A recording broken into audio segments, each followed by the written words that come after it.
BLA Bashir زیب group نے بلوچستان کے 12 مختلف مقامات پر کچھ منٹوں کے وقفوں کے ساتھ صبح کارروائیاں شروع کی۔ جن علاقوں میں یہ کارروائیاں کی جا رہی تھی وہ تمام حساس نوعیت کے علاقے تھے اور اس کا حکومت اور ریاست کے اعصابی مراکز سے بے انتہا تعلق تھا۔ ہر جگہ دہشت گرد دندنا رہے تھے۔ زیادہ بہتر ہوگا کہ یہ کہا جائے کہ BLA نے یہ آپریشن کب ختم کیا۔ محسن نقوی صاحب ایک مرتبہ کہہ چکے ہیں کہ دہشت گردی تو میرے ایک SHO کی مار ہے۔ بہت ہی اہم مناصب پر فائز لوگ یہ بتاتے رہے ہیں کہ یہ 1400-1500 لوگ ہیں۔ جنرل پرویز مشرف کے دور سے شروع ہوئی ہے جب وہ کہا کرتے تھے کہ چند سو ہے۔ سرکاری اداروں کی طرف سے ہلاک ہونے والے دہشت گردوں کی تعداد کو جمع کر لیں تو یہ کئی ہزار تک پہنچ جاتی ہے، مگر یہ 1500 کا ہنسا ختم ہونے میں نہیں آ رہا ہے۔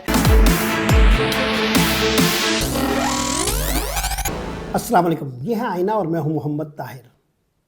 31 جنوری کو BLA بشیر زیب گروپ نے بلوچستان کے 12 مختلف مقامات پر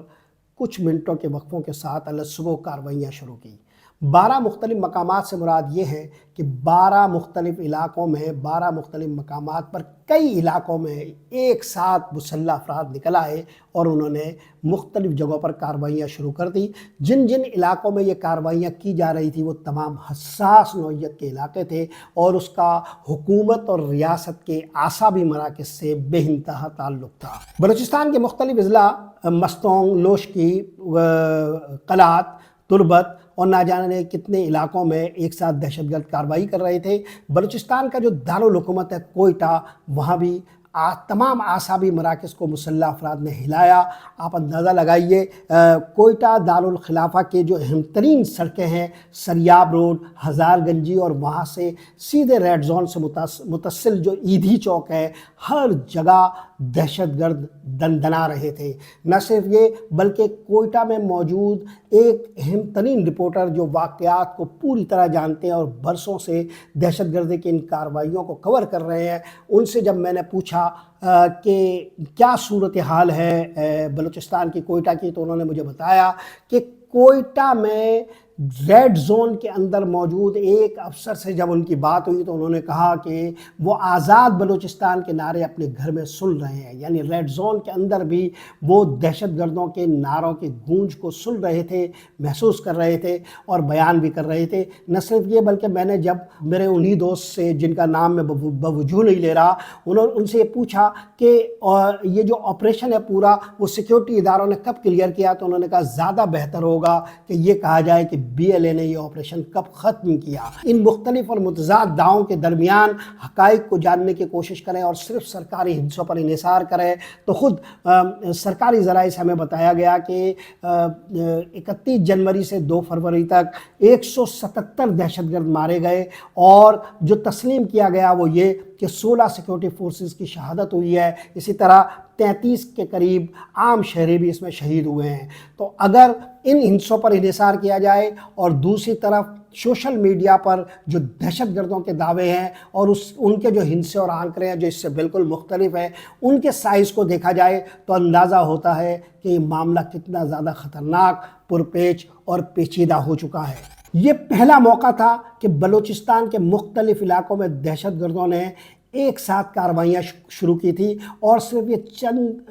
گھنٹوں کے لیے نہیں تھی بلکہ انہوں نے کافی دیر تک ان علاقوں پر اپنا قبضہ برقرار رکھا، اپنی کارروائیاں کرتے رہے، اپنے نعرے لگاتے رہے۔ ان کارروائیوں کا ایک اور بھی پہلو ہے جسے میں ابھی آگے بتاؤں گا آپ کے سامنے، لیکن آپ یہ دیکھیے کہ نوشکی کے ڈپٹی کمشنر محمد حسین ہزارہ کو دہشت گرد اور مسلح افراد اپنے ساتھ لے گئے۔ اسسٹنٹ کمشنر ماریہ شمون صاحبہ کو بھی وہ اپنے ساتھ لے گئے۔ پھر انہوں نے ان کی ویڈیوز ریلیز کرنے کے بعد چھوڑ بھی دیا بغیر کسی نیگوسیشن کے، گویا وہ اعصابی طور پر ہمیں یہ بتانا چاہ رہے تھے کہ سب کچھ ان کے لیے کنٹرولڈ ہے، ان کے ہاتھ میں ہے اور وہ جو بھی فیصلے کر رہے ہیں اپنی مرضی سے کر رہے ہیں۔ بلوچستان میں کس نوعیت کی کارروائیاں کی اور دہشت گردوں نے بلوچستان کے کتنے علاقوں پر قبضہ کیا، اس کی تفصیلات آپ سوشل میڈیا اور ذرائع ابلاغ سے اچھی طرح جان چکے ہوں گے۔ میں یہاں صرف یہ بتانا چاہ رہا ہوں کہ مسئلہ بنیادی طور پر کیا ہے اور یہ بتانا چاہ رہا ہوں کہ بنیادی طور پر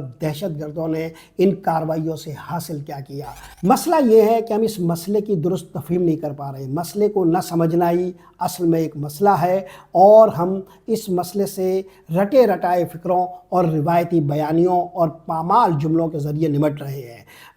بنیادی طور پر ہمارے وزیر داخلہ محسن نقوی صاحب ایک مرتبہ کہہ چکے ہیں کہ دہشت گردی تو میرے ایک SHO کی مار ہے۔ اسی طرح ہم یہاں پر جو دہشت گردوں کی تعداد گنتے آئے ہیں وہ 1500 کے قریب ہے۔ بار بار ہمیں بہت ہی اہم مناصب پر فائز لوگ یہ بتاتے رہے ہیں کہ یہ 1400-1500 لوگ ہیں۔ یہ 1400-1500 کی جو گنتی ہیں وہ جنرل پرویز مشرف کے دور سے شروع ہوئی ہے، جب وہ کہا کرتے تھے کہ چند سو ہے، اور اب جا کر 1500 کے قریب یہ کہا جا رہا ہے۔ تو اگر آپ جو مختلف دہشت گردی کی کارروائیوں میں سرکاری اداروں کی طرف سے مارے جانے والے، ہلاک ہونے والے دہشت گردوں کی تعداد کو جمع کر لیں تو یہ کئی ہزار تک پہنچ جاتی ہے، مگر یہ 1500 کا ہنسا ختم ہونے میں نہیں آ رہا ہے کہ ہم اس معاملے کو اتنا اوور سمپلیفائی کیوں کرتے ہیں اور اسے اس طرح بیان کیوں کرتے ہیں۔ پھر ہمارے یہاں ایک عام سا چلن ہے کہ ہم واقعات کی تشریح بیرونی ہاتھوں کے کارستانیوں کے ذریعے بیان کرنے کی کوشش کرتے ہیں، اور زمین پر موجود ان مسائل کو سمجھنے کی کوشش نہیں کرتے جو بنیادی نوعیت کے ہیں، جو ضروری نوعیت کے ہیں، اور طاقتور سے طاقتور ریاست بھی جس کا جواب اگر نہ دے تو وہ ایک ایسا زہر بن جاتے ہیں جو قومی وجود میں سرایت کر جاتے ہیں۔ بلوچستان میں ہم دل اور دماغ جیتنے کی کوشش نہیں کرتے، قوت کے ذریعے مسئلہ حل کرنے کی کوشش کرتے ہیں۔ قوت استعمال کرنے کا مطلب یہ ہے کہ ہم احساس شراکت کے بجائے غلبہ پانے کی جستجو میں ہیں، غلبہ پانے کے تکبر میں مبتلا ہیں، اور اس بات کو یعنی دل اور دماغ کو جیتنے کے حوالے سے جب ہم کوئی نکتہ بیان کرتے ہیں تو تحقیر کی جاتی ہے قومی سطح پر۔ ریاستی بیانیے مذاق اڑاتے ہیں ایسے لوگوں کا جو بنیادی طور پر اپنے ہی شہریوں کے دل اور دماغ جیتنے کی بات کرتے ہیں۔ جب بھی دہشت گردی کا کوئی واقعہ رونما ہوتا ہے تو مزید طاقت کے استعمال کی صدا آتی ہے اور اس کے حق میں دلائل دیے جاتے ہیں۔ آج مثلا جب قومی اسمبلی کا 2 فروری کو اجلاس شروع ہوا تو ہمارے لائق و فائق وزیر دفاع نے یہ فرمایا کہ بلوچستان میں زیادہ فوج تعینات کرنے کی ضرورت ہے۔ یہ وہ ذہن ہے کہ جس سے ہم اس مسئلے کو سمجھنے کی کوشش کرتے ہیں۔ ہمارا ایک دوسرا مسئلہ یہ ہے کہ ہم نے روایتی میڈیا کو، روایتی ذرائع ابلاغ کو اپنے بیانیے کا پابند بنا دیا ہے۔ چنانچہ کبھی بھی ایک حقیقی بحث معاشرے میں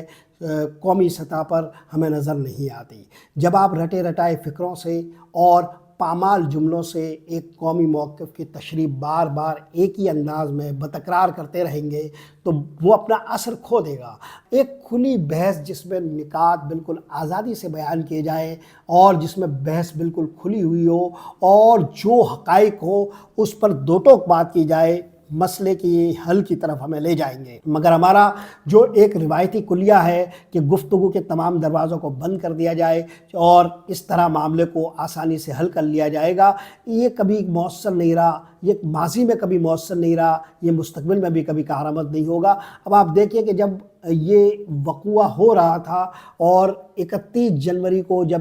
صبح یہ کارروائیاں شروع ہوئی تو کوئی 11-12 بجے ایک موقف دے دیا گیا کہ دہشت گردی کے اس واقعے پر قابو پا لیا گیا ہے، اور جو دہشت گرد ہیں ان کی تعداد بھی بتا دی گئی تھی کہ کتنی ہے، کتنوں کو ہلاک کر دیا گیا ہے، اور کہا یہ گیا کہ تعاقبی کارروائیاں جاری ہیں، یعنی دہشت گرد بھاگ رہے ہیں اور ہم ان کا تعاقب کر رہے ہیں اور یہ کارروائیاں جاری ہے۔ یہ ایک روایتی بیان تھا جو سامنے آیا، مگر جب یہ بیان آ رہا تھا تب کئی علاقے ایسے تھے جو مسلح افراد کی تحویل میں تھے، اور ہم جب یہ روایتی ذرائع ابلاغ کے ذریعے یہ بیان کر رہے تھے تو لوگ ان ٹی وی چینلز کو بند کر کے ان ویب پورٹلز سے ہٹ کر متبادل ذرائع ابلاغ کی طرف چلے گئے، سوشل میڈیا کی طرف چلے گئے، جن سے قومی سطح پر ہم توجہ ہٹانا چاہتے ہیں۔ تو بنیادی طور پر جو ہماری یہ میڈیا ہینڈلنگ ہے یہ انتہائی پور اور ناقص ہے، اور اس کے سبب سے نہ صرف ہم نے روایتی میڈیا کو بے توقیر کر دیا ہے، بے اعتبار کر دیا ہے، بلکہ سوشل میڈیا پر ہم خود اس عام لوگوں کی انحصار بڑھا رہے ہیں۔ ایک اور مسئلہ یہ ہے کہ ہم نے جو روایتی طور پر اس دہشت گردی کو چند لوگوں تک محدود کیا اور قوت کے ذریعے اس مسئلے کو حل کرنے کی کوشش کی، اس کے نتیجے میں جو عام آدمی ہے اس کی ہمدردیاں بھی دہشت گردوں کے ساتھ وابستہ ہو گئی۔ چنانچہ اگر آپ ان 12 مختلف مقامات کی ویڈیوز کو دیکھیں تو میں حیران ہوں کہ ہم اس نقطے پر بات کیوں نہیں کرتے کہ جو عام لوگ وہاں موجود تھے وہ نہ مسلح افراد کے لیے باعث پریشانی تھے، نہ وہ عام لوگ مسلح افراد کو دیکھ کر ڈر رہے تھے، بلکہ یہ سب ایک دوسرے کے ساتھ گھلے ملے ہوئے تھے اور ایسا لگ رہا تھا کہ دہشت گردوں کو ان لوگوں سے کوئی مسئلہ نہیں ہے اور ان لوگوں کو دہشت گردوں سے کوئی مسئلہ نہیں ہے۔ چنانچہ جو وہاں لوٹ مار کے واقعات ہوئے، اگر آپ اس پر ایک نظر ڈالیں تو اندازہ ہوتا ہے کہ عام آدمی جب یہ لوٹ مار کر رہے تھے تو مسلح افراد وہاں موجود تھے، وہ اپنی ویڈیوز بنانے دے رہے تھے، وہ اپنی تصویریں کھنچوا رہے تھے اور ایسا لگ رہا تھا کہ عام آدمیوں کا یہ کوئی مسئلہ ہی نہیں ہے۔ آخر کیوں یہ عام آدمی جو بلوچستان کا ہے وہ اتنا ریاست اور حکومت سے لاپرواہ ہو کر کھڑا ہے؟ اگر آپ اس واقعے کی گمبھیرتا کو دیکھنا چاہیں تو آپ ذرا اندازہ لگائیے، جب وزیر اعلیٰ سرفراز بگٹی صاحب باہر نکلے کافی گھنٹوں کے بعد اور انہوں نے سب خیر ہے کی خبر دینے کی کوشش کی، تو وہ جس جگہ پر گھوم رہے تھے وہ کوئی عام علاقوں میں نہیں گھوم رہے تھے، بلکہ اسی ریڈ زون کے کچھ میٹر ادھر اور کچھ میٹر ادھر چل کر انہوں نے بس یہ بتا دیا کہ ہم نے قابو پا لیا ہے مسئلے کا۔ وہاں وزیر داخلہ بھی موجود تھے جو اس پورے معاملے میں پہلے کہہ چکے ہیں کہ یہ سب ایک ایس ایچ او کی مار ہے اور کسی کے چہرے پر کوئی شرمندگی نہیں ہے، بس ایسے ہی وہ کہہ رہے ہیں کہ یہ معاملہ ہم نے قابو پا لیا ہے، جیسے یہ کہہ رہے ہو کہ اب کبھی ہوگا ہی نہیں۔ جب ریاست یا حکومت یہ کہتی ہے کہ ہم نے معاملہ پر قابو پا لیا ہے تو اس سے مراد کیا ہوتی ہے؟ کیا کسی ایک نئے واقعے کا انتظار ہوتا ہے؟ کیا کوئی نئے واقعے کا سامنا کرنے کی تیاری ہوتی ہے؟ کیونکہ ہر ایک واقعے کے بعد کچھ عرصے بعد ہم دیکھتے ہیں کہ بلوچستان میں کارروائیوں کے حوالے سے ایک بالکل نیا اور منفرد قسم کا اسلوب نظر آتا ہے۔ اسی طرح اگر آپ غور کریں تو اب جو دہشت گردی کا اسلوب ہے اور اب جو دہشت گرد ہمیں مسلح افراد نظر آتے ہیں وہ ماضی کے ناخواندہ یا غربت کے پس منظر سے آئے ہوئے لوگ محسوس نہیں ہوتے، بلکہ یہ پڑھے لکھے لوگ ہیں، ان میں وکیل موجود ہیں، ان میں ڈاکٹرز موجود ہیں، اس میں یونیورسٹی کے طلبہ موجود ہیں اور اس میں یونیورسٹی کی طالبات موجود ہیں۔ اور جب کبھی بھی معاشرے میں مزاحمت کی سرگرمیوں کو اعلیٰ سطح کا ذہن مل جاتا ہے تو یہ زیادہ لیٹھل کمبینیشن ہو جاتا ہے اور یہ بات تمام پڑھے لکھے لوگ محسوس کر رہے ہیں۔ اگر کوئی محسوس نہیں کر رہا تو وہ حکومت کے وہ لوگ ہیں جو روایتی جملوں اور پامال فکروں سے ہمیں اس مسئلے کو سمجھانے کی کوشش کر رہے ہیں۔ بہت جلدی میں آپ کو یہ بھی بتا دوں کہ دہشت گردوں نے ان کارروائیوں سے حاصل کیا کیا ہے۔ پہلی بات تو یہ کہ دہشت گرد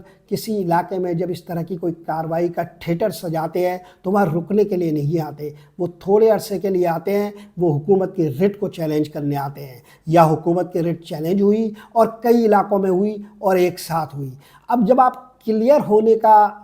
دعویٰ کرتے ہیں، یہ ادعا کرتے ہیں کہ ہم نے علاقوں کو کلیئر کروا لیا، تو اس سے آپ کی مراد کیا ہوتی ہے؟ بنیادی طور پر تو دہشت گرد ریٹ چیلنج کرنے آتے ہیں، وہ وہاں کوئی مکان بنانے کے لیے نہیں آتے، وہ وہاں رہنے کے لیے نہیں آتے۔ پھر جو لوگ آتے ہیں وہ کوئی اس لیے بھی نہیں آتے کہ انہیں واپس جا کر اپنی فیملی کے ساتھ کھانے ہوتے ہیں، وہ بنیادی طور پر ایک اپنی جان دینے کے لیے آتے ہیں۔ چنانچہ جب ہم ہنس سے بیان کرتے ہیں اور ہنسوں کا فرق بیان کرنے کی کوشش کرتے ہیں کہ ہم نے اتنے دہشت گردوں کو مار دیا، یہ کوئی مؤثر بیانیہ بھی نہیں ہوتا۔ دوسرا اہم پہلو یہ ہے کہ دہشت گردوں نے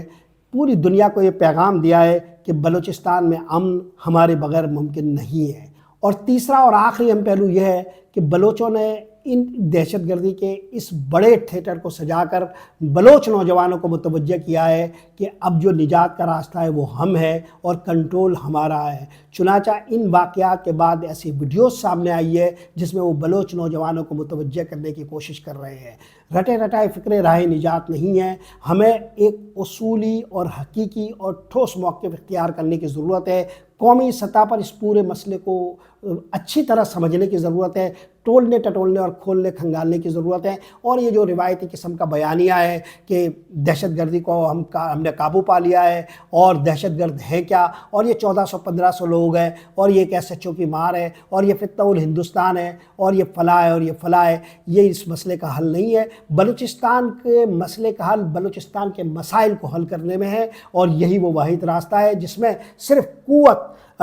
واحد عنصر نہیں ہے، قوت ایک اہم ترین عامل ہے، مگر اس کو خوف کے طور پر برقرار رکھنا چاہیے۔ بنیادی طور پر دل اور دماغ کو جیتنے کی ضرورت ہے، اور سب سے بڑا مسئلہ یہ ہے کہ بلوچستان کے اندر نمائندہ حکومت موجود نہیں ہے۔ بلوچستان اور پورے ملک میں ایک حقیقی عوامی نمائندہ حکومت ہونی چاہیے۔ اگر حقیقی عوامی نمائندہ حکومتیں صوبوں میں نہیں ہوگی تو وہاں جو مسائل ہیں وہ بڑھتے رہیں گے، اور جو غیر نمائندہ قوتیں ہوتی ہے وہ اپنی نمائندگی کو جو ناجائز ہے برقرار رکھنے کی جدوجہد میں مصروف ہوتے ہیں۔ چنانچہ بلوچستان کے اندر وزیر اعلیٰ بلوچستان کی موجودگی خود ایک مسئلہ بنی ہوئی ہے۔